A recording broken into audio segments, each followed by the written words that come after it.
So good morning, everybody, and thank you for joining us for our third webinar in the FM series, which is Mobile Working Empowering Field Teams. I'm Hart. I'm Account Director here at Totalmobile, and I'm joined today by Colin Challenger, one of our Principal Solutions Specialists. Today, we're going to be talking about mobile working and asset condition data and how this is transforming facilities management, helping us move from reactive fixes to predictive, data-driven decisions. Items on the agenda today, so we're going to be talking about mobile working and asset intelligence, why this is important now, what's being adopted. We're then going to talk about the facility condition assessment and why mobile working is critical to this. And then going to hand over to Colin, who's going to be doing a live solution demo. And then we're going to close with benefits and next steps for FM teams. So facility management is undergoing a major transformation at the moment, driven by technology. Traditionally, FM was reactive and manual, but today we're very much moving forward towards a connected, data-driven approach. Mobile devices are empowering teams to work on the go. Engineers and managers can access work orders, update tasks, and communicate in real time, which is improving efficiency and reducing equipment unavailability. Sensors, I think sensors are changing the game at the moment. They're providing real-time data on things like temperature, occupancy, energy usage, and equipment performance. They're allowing us to predict issues before they happen, and they're also supporting optimizing building operations. Smart buildings, so this is about spaces not just being physical, but actually being intelligent.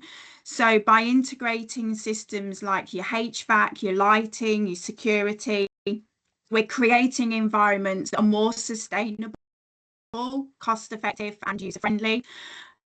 And finally, dashboards. So this is bringing all the data together and it's giving us a single view of performance, trends and KPIs.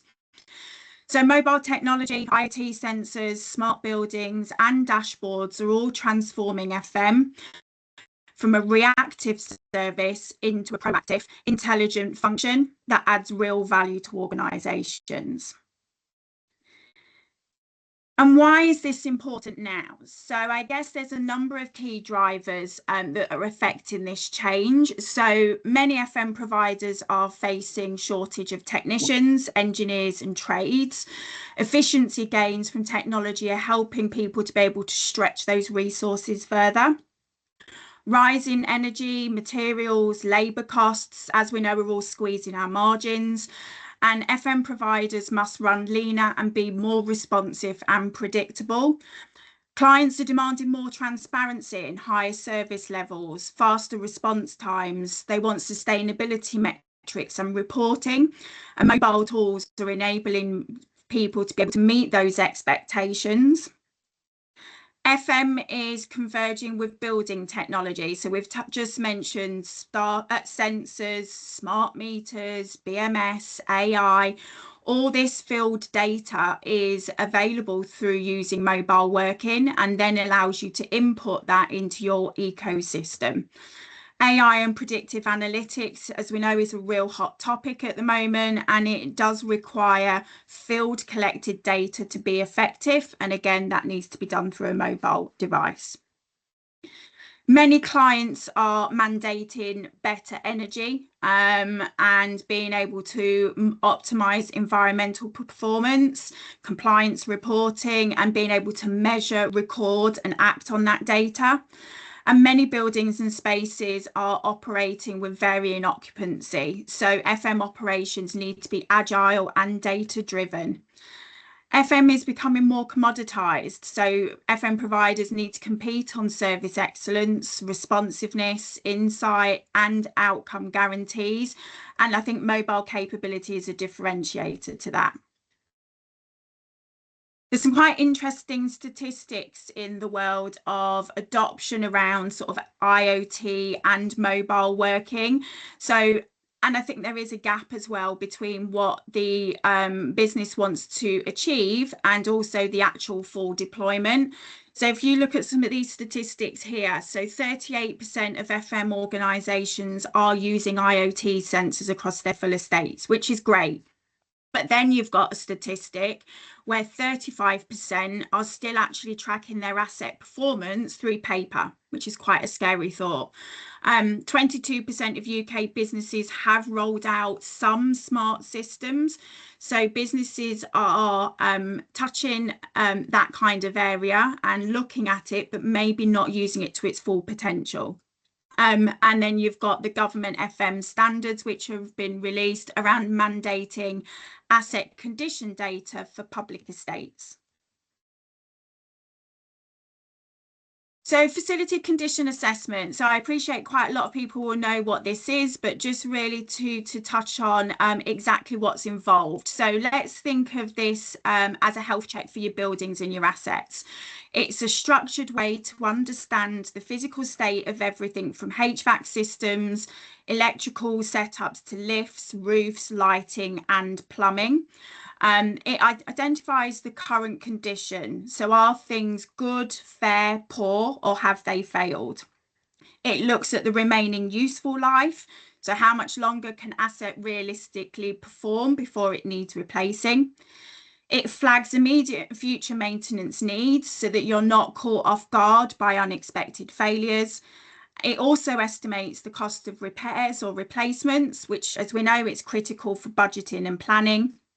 And then it creates an asset inventory tagged with the ID and the location, so you know exactly what you have and where it is.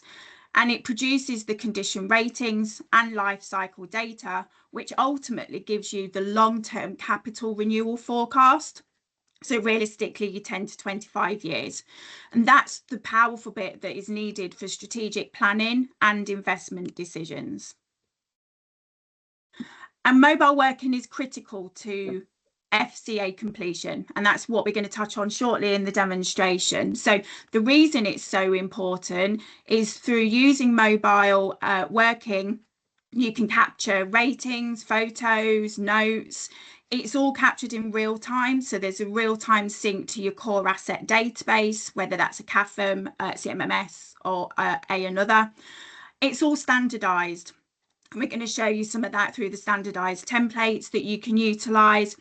And the beauty as well of mobile working is that offline capability and integration into other systems for, as we've touched on, the important bit, the capital planning. And again, what's the impact of this? So there's some really powerful statistics. So mobile working, capturing that asset data allows you to have between a 30 and 50% increase in faster inspection capability, 90% reduction in data re-entry, which is a massive efficiency that you can achieve, and ultimately fewer missed assets if you're utilizing things like GPS and barcode scanning.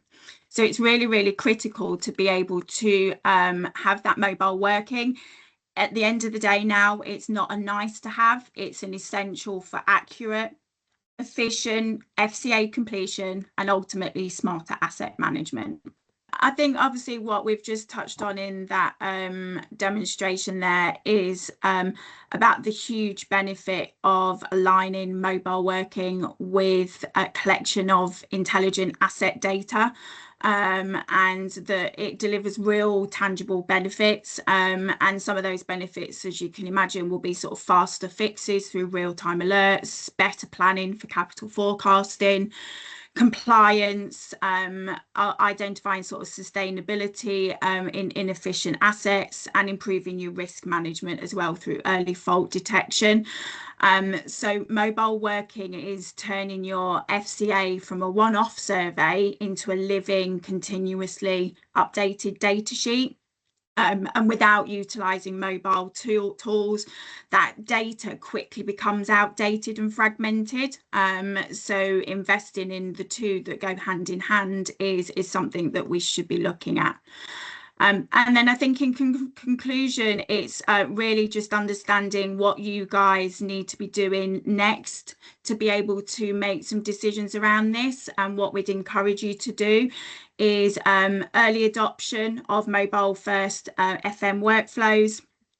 Look at doing a pilot if you're not using FCA data at the minute, and enable that on one specific location, or maybe a certain asset group that you want to utilize that on. Align that asset data with your capital planning and your ESG goals. And obviously this goes hand in hand with highlighting the need for any sort of data standards, training or integration that your team might need as well.